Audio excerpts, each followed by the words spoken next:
ঈশ্বর কেন আমাদের জীবনে এই কষ্টকে পরীক্ষার সময়ে অনুমতি দেয়? কেন এই অনুমতি দেয়? সাবধানে শুনুন। আমাদেরকে ঈশ্বরের প্রতি যে ধরনের বিশ্বাস আছে, ঈশ্বরের প্রতি আমাদের যে প্রেম আছে, পরীক্ষা করার জন্য কোনো সময় সেই কষ্টের জন্য পরীক্ষার সময় অনুমতি দেয়। To know how much we love God and how much we trust God and how much we obey God. যেভাবে আপনি ঈশ্বরের সঙ্গে প্রেম করেন, যতটা ঈশ্বরের উপরে নির্ভর করতে থাকেন, যতটা ঈশ্বরের উপরে বিশ্বাস করতে থাকেন, জানার জন্য ঈশ্বর অনেকবার তার এই কষ্টের জন্য পরীক্ষার সময় অনুমতি দেয়। কিসের জন্য? আমাদের জীবনে আমাদের এই ইচ্ছাকে, আমাদের যে চাহিদা আছে, আমাদের জীবনে যা হবে, যে জন্য আমি চিন্তা করি, সব কিছু ভালো আছে, এই সব চিন্তা করার সময় হঠাৎই যে বিষয়ে আমি ভাবতাম সেটা ভালো ছিল, আমার জন্য এই সমস্ত সমস্যা আসছে। এমন হচ্ছে কেন? 25 বছর ধরে আব্রাহাম ঈশ্বরের উপরে বিশ্বাস করে চলত। ওই বিশ্বাসের উপরে ফলস্বরূপ আব্রাহাম এবং সারা আশ্চর্যভাবে একটি বাচ্চাকে তারা নির্মাণ করেছিল। 25 বছর ধরে অপেক্ষা করার পর, 25 বছর ধরে তার আশার ফলস্বরূপ ইসাককে তারা কাছে পেয়েছিল। কত আনন্দ পেয়েছিল আব্রাহাম, কত আনন্দ পেয়েছিল সারা। ওই সন্তুষ্ট এবং আনন্দ, এই সবের কারণ ঈশ্বর দিয়েছিল এই উপহার। আব্রাহামের পরের যারা স্ত্রী দ্বারাই বাচ্চা হয়েছিল, কিন্তু ও সবচেয়ে সেসব আনন্দের মধ্যে, সারার মধ্যে যেটা পেয়েছে, ইসাকের মধ্য দিয়ে অনেক আনন্দও পেয়েছে। কেন? ইসাক প্রতিজ্ঞা করার সন্তান। ইসাক ঈশ্বরের পরিকল্পনা অনুযায়ী জন্ম নিয়েছে।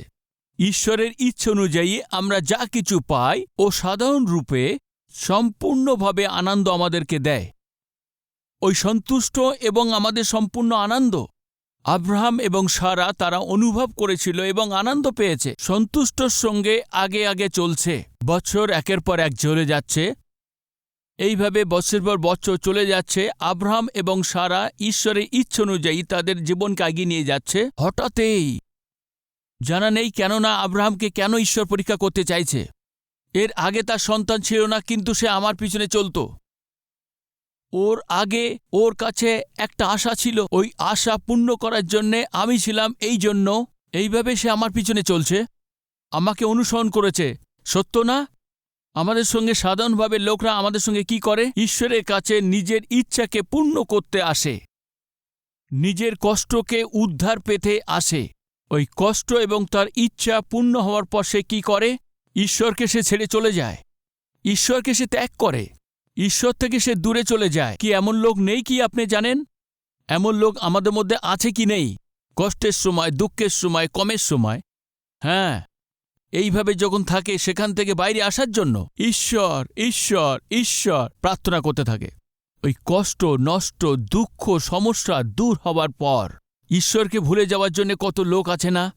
ঈশ্বরকে দূরে থাকার জন্য কত লোক আছে না? দেখুন আব্রাহামের কি অবস্থা হয়। উনার ইচ্ছাকে পূর্ণ করেছেন, বাচ্চাকে তাদের সঙ্গে দিয়েছেন, সুন্দর সম্মান তাকে প্রদান করেছেন। আব্রাহাম এবং সারা খুবই আনন্দ পেয়েছে, সন্তুষ্ট ছিল, এবং ওদের যে সংসার সম্পূর্ণ ইসাকের উপরে। কিসের জন্য? ওই ইসাকের জন্য এত বছর ধরে সে অপেক্ষায় ছিল। ওর যে আশা ছিল, তার সন্তানকে সে পেয়েছে।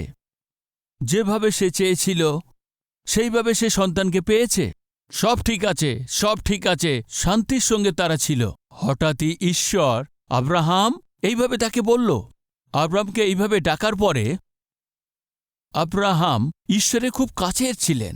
ইচ্ছা পূর্ণ করার পর, ঈশ্বর উত্তর দেবার পর, ঈশ্বর থেকে দূরে চলে যাওয়ার জন্য কত লোক আছে। প্রার্থনায় ঈশ্বর উত্তর দেবার পর, ভালোভাবে সুস্বাস্থ্য থাকার পর, ভালো চাকরি বাকরি করার পর, ব্যবসায় দুঃখ তার সমস্ত কিছু নির্মাণ করার পর, পরিবার তৈরি করার পর, ভালোভাবে বিবাহ করার পর, কলেজে সিট পাওয়ার পর, রেজাল্টে ভালো নাম্বার পাওয়ার পর ঈশ্বর থেকে দূরে যাওয়ার জন্য, ঈশ্বরের মন্দির থেকে দূরে থাকার জন্য, ঈশ্বরের বাক্য পড়ার সময় সেই যে দৃশ্য না দেখার জন্য প্রার্থনায় তারা লক্ষ্য করে না। কত লোক আছে আপনারা বলুন। আজ এই বাক্য যারা শুনছেন ভাই বোন, আপনাদের কাছে আমি অনুরোধ করছি, ঈশ্বরের কাছ থেকে আশীর্বাদ পাওয়ার পর পালিয়ে যাওয়ার দরকার নেই। ঈশ্বরের কাছ থেকে আপনি আশীর্বাদ পাওয়ার পর নিয়ে আপনি ঈশ্বরের কাছ থেকে আপনি দূরে যাবেন না। আব্রাহামের কাছ থেকে আমরা একটি বিষয় শিখছি। আব্রাহাম ওনার কাছ থেকে সেই উত্তর পেয়েছিল, উত্তর পাওয়ার পর সে কিন্তু পালিয়ে যায়নি, উত্তর পেয়ে চলে যায়নি। সবসময় সে বলতো চাইল্ডিশনেস, এর মানে আপনি জানেন ছোট শিশুদের যে স্বভাব কি আছে। সে মেনে নিন আপনার ঘরে কেউ এসছে, আপনার ঘরে আসার জন্য সে আস্তে আস্তে আপনার ঘরে বাচ্চা আছে বলে আস্তে আস্তে সে যখন চকলেট এবং বিস্কুটের প্যাকেট নিয়ে আসে, আপনার বাচ্চা তখন কি করে, আঙ্কেল এইভাবে বলার পর যখন আঙ্কেলের উপর তার ভালোবাসা পড়ে, তাড়াতাড়ি গিয়ে সেই আঙ্কেলের উপরে সে উঠে বসে পড়ে। কেমন আছো তুমি? ভালো আছে আঙ্কেল। আপনি কেমন আছেন? আমি ভালো আছি। বাহ, কেমন ভালোবাসা আছে। কেন ওর উপরে উঠল? আঙ্কেলের প্রতি প্রেম আছে এই জন্য, আঙ্কেলকে সে পছন্দ করত এই জন্য উপরে উঠেছে। হ্যাঁ, চুমো দাও বাবু। সে ভালোভাবে তাকে চুমোও দিয়েছে। চুমো সে দেবে, যেভাবে তুমি তাকে বলো সে করবে, কেননা তার বিস্কুট প্যাকেট তার কাছে আছে। এই আঙ্কেল বিস্কুট কখন তার কাছে দেবে? আর এইভাবে বলার পর যদি সে না দেয় ওইভাবে সে ফেলে দেবে। ওই ফেলার পর সে এইভাবে সে নাড়া দিতে থাকবে। আঙ্কেল যদি আমাকে যেতে দিত, তবে সেইভাবে বলে যদি আমাকে বিস্কুট দিয়ে দিত, তো তবে ও 1 মিনিটও কি তার উপরে থাকত?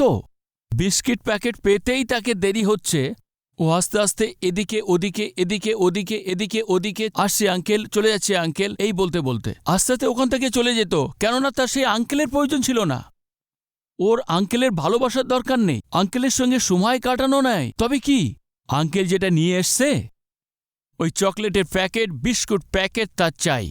ওর ওই পুরো নজর ওই উপহারের প্রতি তার, কিন্তু যে উপহার দিচ্ছে তার প্রতি নয়, এই ছোট বাচ্চাটারই এই লক্ষ্য। কত লোক আত্মিকভাবে থাকার পরেও যে আশীর্বাদ দিতে পারে সে ঈশ্বরের প্রতি না হয়ে, ঈশ্বর যে আশীর্বাদ দেয় সেই আশীর্বাদ প্রতি লক্ষ্য রেখে আমরা সে প্রভুর কাছে চাই, তুমি আমাকে এই দাও, তুমি আমাকে এই দাও, এই চাই, এই বলে জেদ করে।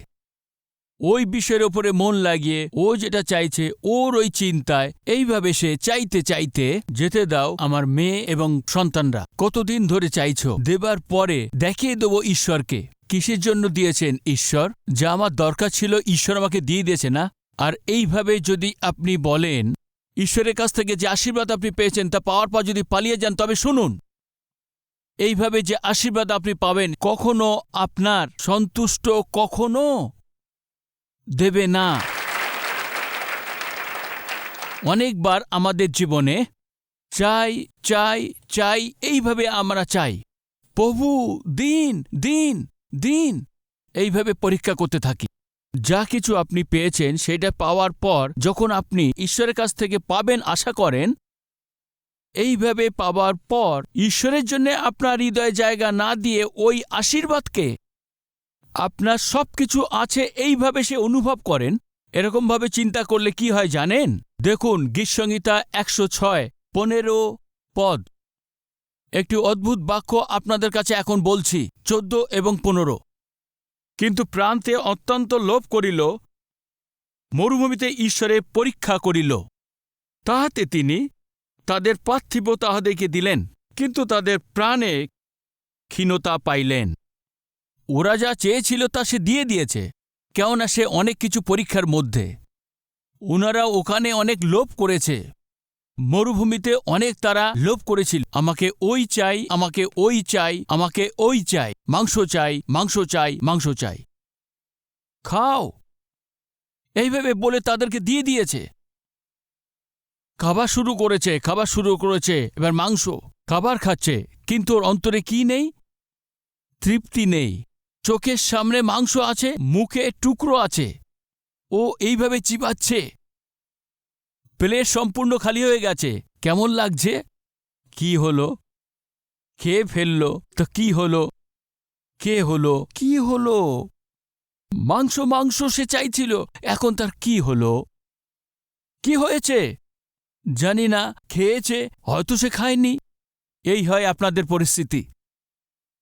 ঈশ্বরকে ছাড়া, ঈশ্বরের ইচ্ছাকে ছাড়া আপনি যা কিছু চাইছেন, যা কিছু আপনি পেয়েছেন, পাওয়ার জন্য যা আপনি করছেন, ওর জন্য আপনি বলপূর্বক পাওয়ার জন্য আপনি চেষ্টা করছেন আর আপনি পেয়েছেন, ও আপনি তো পাবেন, ওর দ্বারাই আপনি কিছু সন্তুষ্ট হওয়ার কি সম্ভব? হবে না। ঈশ্বরকে ছাড়া ঈশ্বর যে আশীর্বাদ তোমাকে দিয়েছে তা অনুভব করতে হবে। এভাবে চেষ্টা করছি কিন্তু ভালো হচ্ছে না। আজ আপনি যা কিছু ঈশ্বরের কাছ থেকে চাইছেন, যা আপনি ঈশ্বরের কাছ থেকে চাইছেন, যত সময় ধরে যা আপনি ঈশ্বরের কাছে চাইছেন, ওই সব একদিন ঈশ্বর আপনাকে দেবেন। দেওয়ার পর ওই আশীর্বাদকে নিয়ে যে ওই ঈশ্বরকে আশীর্বাদ দিতে পারে সেই ঈশ্বরকে ভুলে ওনার থেকে দূরে যাওয়ার জন্য যা আপনি পেয়েছেন ও থেকে কোনো আশীর্বাদ সন্তুষ্ট থাকবে না। উপর দিক দিয়ে সাপের মতো আপনার মতো তৈরি হয়ে যায়, ও আপনার জন্যে অভিশাপ তৈরি হয়ে যায়। ওই ফল খাবেন না। ও দেখতে খুবই সুন্দর, খাবার জন্য সে অনেক ভালো, ঈশ্বর বলেছেন খাবে না, এইরকমই হতে হবে। আর এইভাবে ফল নিয়ে যদি খাও, খেয়ে নিয়েছ, তাহলে কি হলো? মৃত্যুকে কিনে নিয়ে এসছো। মৃত্যুকে কিনে নিয়ে এসছো। যা চেয়েছো তাই তুমি পেয়েছো না। আনন্দ করতে হবে। আর আপনি যা চেয়েছেন সেটা পাওয়ার পর ওইভাবে সে সন্তুষ্ট থাকবে, সেভাবে হয় না। কিসের জন্য? মানুষ হয়ে ভাই ও বোন শুনুন, আপনার ইচ্ছাতে যা আপনি পেয়েছেন সন্তুষ্ট কোনোদিন থাকতে পারবে না। ঈশ্বর যা সন্তুষ্ট হয়ে যা দেন সেখানেই আনন্দ এবং সন্তুষ্ট আছে। অনেক ভাই, অনেক বোনরা আমার কাছে এসে কাঁদে, ভাই যা কিছু হোক ওই মেয়ের সঙ্গে আমাকে বিয়ে করতে হবে, ওই মেয়ের সঙ্গে আমাকে বিয়ে করতে হবে। ভাই ওই ছেলে বিশ্বাসী নেই, ওই মেয়ে বিশ্বাসী নেই, আমাদের ঘরে কারো পছন্দ নেই, তথাপি ওই মেয়েকে বিয়ে করতে চায়। কেন ভাই, কেন বোন? ও আমার পছন্দ আছে, ও আমার পছন্দ আছে। ও ঘরের কারো পছন্দ নেই। ও কি বিশ্বাসী আছে? বিশ্বাসী নেই। ঈশ্বরের উপরে বিশ্বাস নেই এই বলে, ঘরের কেউ বিশ্বাস করে না এই বলে। তবে কেন তুমি করছো? না, আমার পছন্দ। আপনার পছন্দ ভাই, আপনার পছন্দ আছে বোন। সাবধানে শুনুন ভাই ও বোন, মাতা এবং বাবা, আপনার যা চাওয়ার ইচ্ছা সেটা পাওয়ার জন্য যে ইচ্ছা করেন, তবে তো ওই সময় আপনার ওই যে পছন্দ আছে, কিন্তু ও আপনার ওই ইচ্ছাই একদিন আপনার জন্য কষ্ট নিয়ে আসবে। এই সত্যকে ভুলবেন না। শুনুন, আজ ঈশ্বরের ইচ্ছাকে আপনার জীবনে কষ্ট লাগছে সেই ঈশ্বরের ইচ্ছাকে মনের মধ্যে অঙ্গীকার করার সবচেয়ে ভালো ছিল। আজ আপনার কাছে কষ্ট লাগছে, ও আজকে আপনার কাছে কঠিন লাগছে, কিন্তু আপনার ওই কষ্ট, কিন্তু ওই ঈশ্বরের ইচ্ছাই, ওই ইচ্ছাকেই একদিন আপনার মহান আশীর্বাদকে দিয়ে দেবেন। মানুষ সবসময় এরকমই চায়, আমার ইচ্ছা অনুযায়ী হবার দরকার, আমার ইচ্ছা অনুযায়ী হবার দরকার। আপনার ইচ্ছা যদি আপনার জীবনের মধ্যে হয় তবে ওই কষ্ট নিয়ে আসবে। আপনার ওই ইচ্ছা পাওয়ার জন্যেই, অনুভব করার চেষ্টা করার জন্য ও আপনাকে সেই কঠিন মধ্যে নিয়ে যাবে। বাইবেলে আপনি পড়েছেন, ইসরায়েলের ঈশ্বরের পূজারা সদপ্রভুকে অনেক পরীক্ষা করেছে। কোথায়? মরুভূমির মধ্যে লোভ করেছে। ঈশ্বর দেখতে পেয়েছেন, যে আশীর্বাদ ও চেয়েছিল সেই ঈশ্বর তাকে কি করেছিল? দিয়ে দিয়েছে। নেই নাও, আপনার এই আশীর্বাদ দেওয়ার লোক আমি না, আপনার এই আশীর্বাদ চাই, নে নাও। উনি যেটা চেয়েছেন ওনাকে দিয়ে দিয়েছেন, কিন্তু সে কি উৎপন্ন করেছে? ক্ষীণতা হয়ে গেছে। ও সেটা খাচ্ছিল, ও যেটা চেয়েছে সেটা পেয়েছে, ওতে তার তৃপ্তি ছিল না।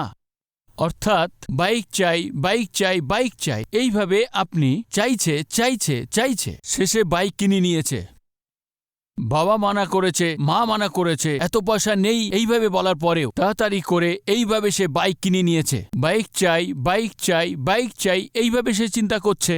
বাবার পছন্দ নেই, মায়ের পছন্দ নেই, অনেক দামি, তবুও ক্ষমতা নেই, বাইক চাচ্ছে, এই চিন্তা করছে। শেষ পর্যন্ত কিনে নিয়েছে।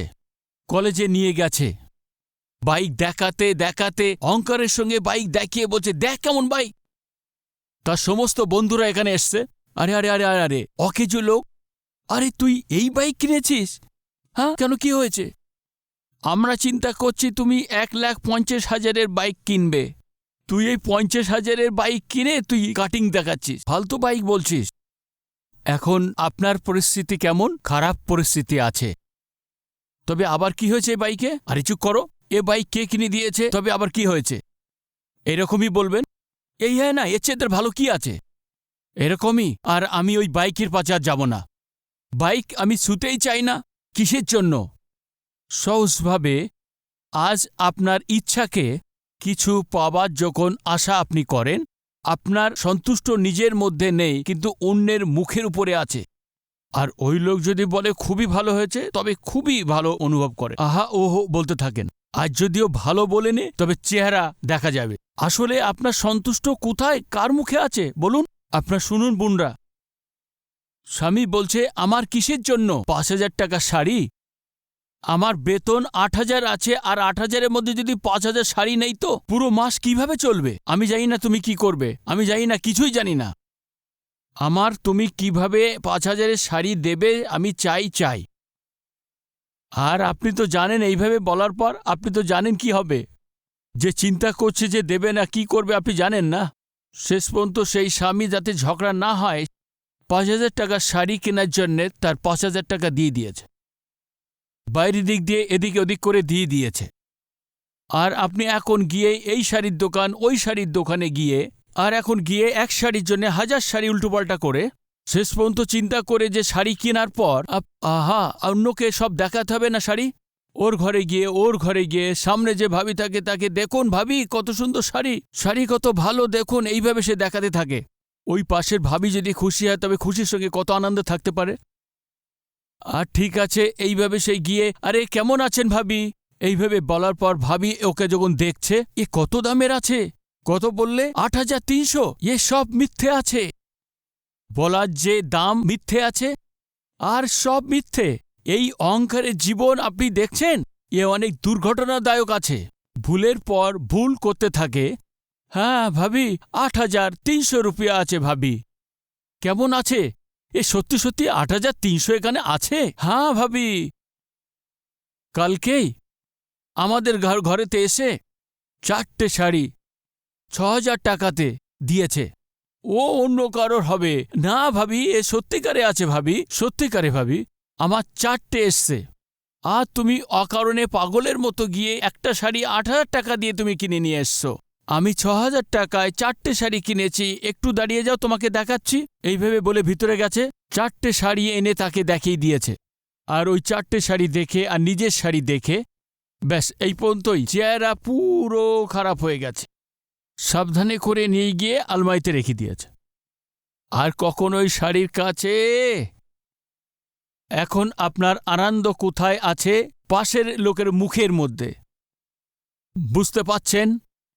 আমি এটা চাইছি, আর এই চিন্তা করে সেটার জন্য আমি কত চেষ্টা করছি। কিন্তু আপনি ধ্যান দিন, আপনি যা কিছু চাইছেন, যা কিছু আপনি চাও, আজ যদি ওখানে ঈশ্বর নেই তো আর আপনার জীবনে আনন্দ পাওয়া ইম্পসিবল, ও সম্ভব হবে না।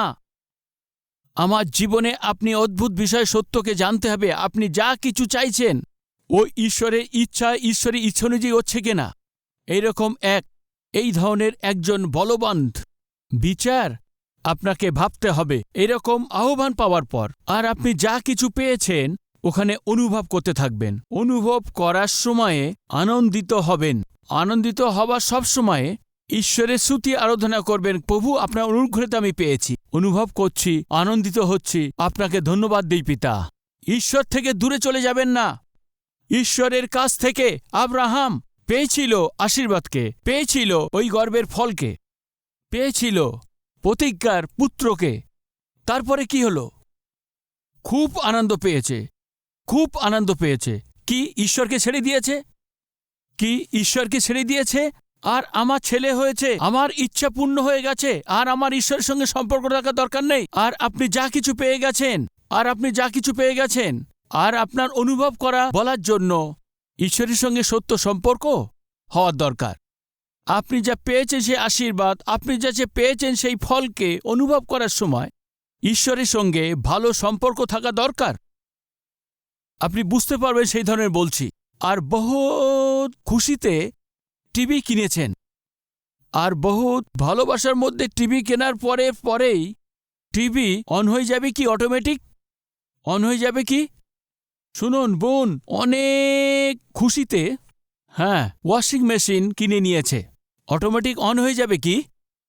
অনেক খুশিতে এসি কিনেছেন, অটোমেটিক অন হয়ে যাবে কি? শুনুন, অনেক খুশিতে কিনেছেন যে টিভি হতে পারে, ওয়াশিং মেশিন হতে পারে এবং রেফ্রিজারেটর হতে পারে, এসি হতে পারে, আর যা কিছু হতে পারে ও আপনার চোখের সামনে দেখতে পাবেন, কিন্তু যদি ওর পাওয়ার না মেলে ও কোনো কাজের না। বুঝতে পাচ্ছেন? পাওয়ার থাকার দরকার, পাওয়ার থেকে কানেকশন থাকার দরকার, ও পাওয়ার যাতে ওখানে পৌঁছাতে পারে। আর আপনার কেনা ফ্রিজ থেকে যদি আনন্দ পেতে হয় তাহলে আপনাকে পাওয়ার দিতে হবে। আর আপনার কেনার ওই টিভি যদি আত্মিকভাবে আনন্দ পেতে হয় তো, আর ওই টিভিতে যে প্রোগ্রাম আছে মসিয়ের যে প্রোগ্রাম দেখতে হয় তো, তাহলে কানেকশন দিতে হবে। আপনার কেনা যে ওয়াশিং মেশিন আপনার জন্য সাহায্য পেতে চান, আপনার বোঝাটা কিছুটা কম করতে চান, তবে ওতে পাওয়ার কানেকশন দিন, নয়তো কোনো কাজে আসবে না। টিভি হতে পারে, ওয়াশিং মেশিন হতে পারে, এসি হতে পারে, আবার ফ্রিজও হতে পারে। আর আপনি যা কিনেছেন, সাধারণ ইলেকট্রিক যা কিছু আপনি কিনেছেন, আপনি অনুভব করতে চান, আনন্দ পেতে চান, তবে ওনার সঙ্গে কানেকশন থাকা দরকার। ঈশ্বর আপনাকে যেসব আশীর্বাদ দিয়েছেন আপনার অনুভব করতে হয়, আনন্দ পেতে হয়, তো ঈশ্বরের সাথে কানেকশন থাকতেই হবে। ঈশ্বরের সঙ্গে সম্পর্ক না রেখে প্লাগ পয়েন্ট তুলে দিয়ে টিভি তুলে নিয়ে গিয়ে সামনে রেখে রিমোট নিয়ে অন করুন। আপনার টিভির প্লাগ পয়েন্ট তুলে নিয়ে আপনার ঘরের ফুল বাগানের মধ্যে রেখে অন করুন। অন হয়ে যাবে কি? অন হবে না। অন কেন হবে না? আমি তো ৭০,০০০ দিয়ে কিনেছি। আরে তুমি ৭০ লাখ দিয়ে কিনলেও অন হবে না, কেননা ওখানে পাওয়ার কানেকশন নেই।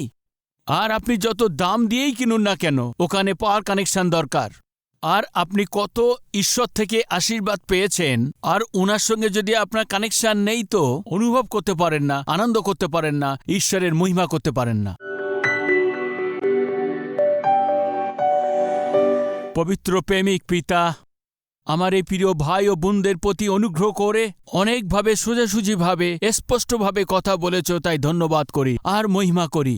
যা যা প্রয়োজন আছে জানতে পারেন আমাদের সেই ঈশ্বর, এই জন্য সোজাসুজিভাবে স্পষ্টভাবে কথা বলেছ। এই জন্য পিতা, আজকে আমি যে আশীর্বাদ পেয়েছি সেটা প্রথমে আমার জীবনে আপনাকে প্রেম করার দরকার ছিল, আপনার উপর নির্ভর করতে হবে, আপনার ইচ্ছাতে থাকার দরকার হবে। এরকম অনুগ্রহ আমাকে দিন বলে এই বাক্য অনুযায়ী ফল দিন। আপনার নামের মহিমা হোক। প্রভু যিশুর নামে চাইছি পিতা, আমেন।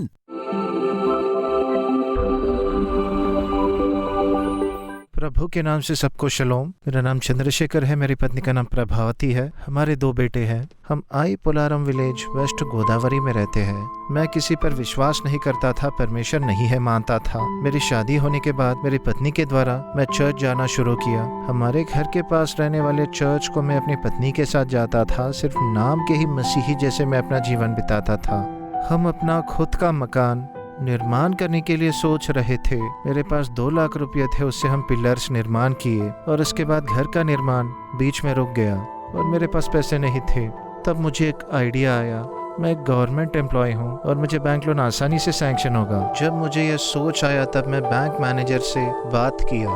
तब वो बैंक मैनेजर लोन के लिए जो भी डॉक्यूमेंट्स चाहिए उसे बैंक को लाने कहा। जब मैं घर के जगह के बारे में बताया, उन्होंने कहा आपके घर के लिए आपको 25 लाख लोन आएगा, ऐसे कहे। तब उस दिन मैं मेरी पत्नी के साथ मिलकर registered documents, link documents, water bill, current bill, एक चेक बुक और 10,000 का एक चेक लीफ, इन सब को मैं अच्छी तरह से मैं अपने ऑफिस बैग में रख लिया। दूसरे दिन में उस बैग को मैं गाड़ी के साइड पर लगाया और मैं ऑफिस के लिए निकला। मैं ऑफिस को गया और दोपहर के समय मैं बैंक जाने के लिए बैग लेकर निकला। जब मैं बीच में गाड़ी से उतरा, बैग नहीं था, गाड़ी के साइड पर नहीं था। जब बैग नहीं था, मुझे क्या करना समझ में नहीं आया। तब मैं जिस रास्ते से मैं आया था 3 बजे से 7 बजे तक रोड के पास बैग के लिए ढूंढ रहा था। मैं हर जगह ढूंढता रहा लेकिन मुझे कहीं नहीं मिला। जब मुझे बैग नहीं मिला, मैं दुख से अपने घर गया। घर के डॉक्यूमेंट्स बैंक में सबमिट करना था। ऐसे वाले समय में डॉक्यूमेंट्स घूम गए और घर का निर्माण बीच में रुक गया। ऐसी स्थिति में मैं दुख से उस दिन रात को मैं और मेरी पत्नी अपने घुटनों पर प्रभु से प्रार्थना किए। हमारे जान पहचान के सब लोगों को डॉक्यूमेंट्स के लिए, बैग के लिए प्रार्थना करने हमने कहा। मैं जितना दुख से तड़प रहा था, इस तरह से मुझे मेरे जीवन में कभी नहीं हुआ।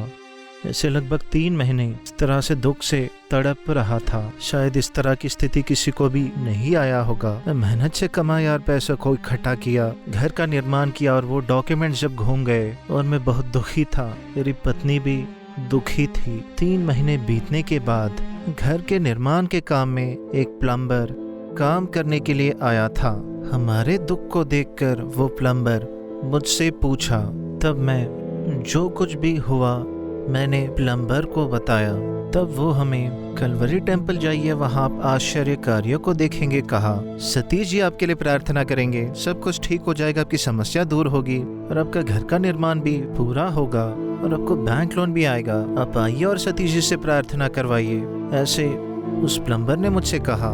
जब उस प्लम्बर ने इस तरह से कहा, तब हम कलवरी टेम्पल गए।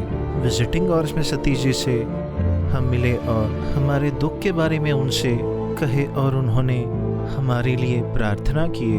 प्रार्थना करने के बाद हम हिम्मत और विश्वास के साथ अपने घर गए। तब बैंक के अधिकारियों ने हमें कॉल किया, डॉक्यूमेंट्स को आपके पत्नी के नाम पर गिफ्ट डीड करने कहे।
সময় একমাত্র একটি ভাষাতেই কালবেরি শ শুরু করেছিল।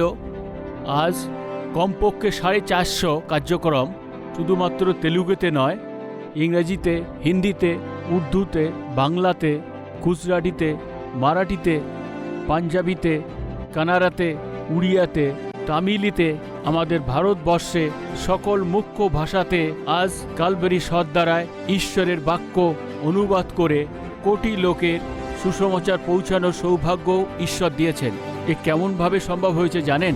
আপনারা যারা এই প্রোগ্রাম দেখছেন আর এই প্রোগ্রামের মধ্য দিয়ে আর্থিকভাবে আপনারা লাভ পাচ্ছেন, উদারের সঙ্গে যেসব অর্থ আপনারা পাঠাচ্ছেন, তার দ্বারা এত লক্ষ কোটি লোকের কাছে সুসমাচার পৌঁছে যাচ্ছে। প্রভু যীশু খ্রিস্ট খুব তাড়াতাড়ি আসছেন। উনি আসার আগে ভারতবর্ষের সকলের কাছে প্রভু যিশুর প্রেমের কথা পৌঁছানোর জন্য আমরা এখনো পর্যন্ত জীবিত আছি। এই জন্য যদি প্রভু আপনাকে অনুপ্রেরণা দেয়, এই সব প্রোগ্রামে যদি আপনার আশীষ প্রাপ্ত হন, আপনার পরিবারের দ্বারা এই প্রোগ্রামকে সাহায্য করে লাখো লোকের কাছে সুসমাচার পৌঁছাচ্ছে। সব দানের চাইতে এই দান, অন্যরাও বলে, আমিও আপনাদেরকে বলছি, সুসমাচারের চাইতে আর কোনো বড় দান নেই। 1 লাখ লোকের কাছে আপনার পরিবারের উপহারের দ্বারা এই সুসমাচারকে কেননা আমরা দেওয়ার চেষ্টা করি। প্রভু যদি আপনাকে অনুপ্রেরণা দেয়, আজকেই এই প্রোগ্রামকে সাহায্য করুন, লাখো লোকের কাছে সুসমাচার পৌঁছানো যায়। টিভিতে যে নাম্বার আছে সেই নাম্বারে ফোন করে কিভাবে এই প্রোগ্রামকে সাহায্য করতে পারেন, কিভাবে আপনি আমাদের দেশের জন্য আশীর্বাদ প্রাপ্ত হতে পারেন, জানার জন্য, বোঝার জন্য এই আশা নিয়ে আপনাদের ভাই সতীশ কুমার। আমাদের ঠিকানা Calvary, post box number 30, Kukatpally, Hyderabad 72, Telangana.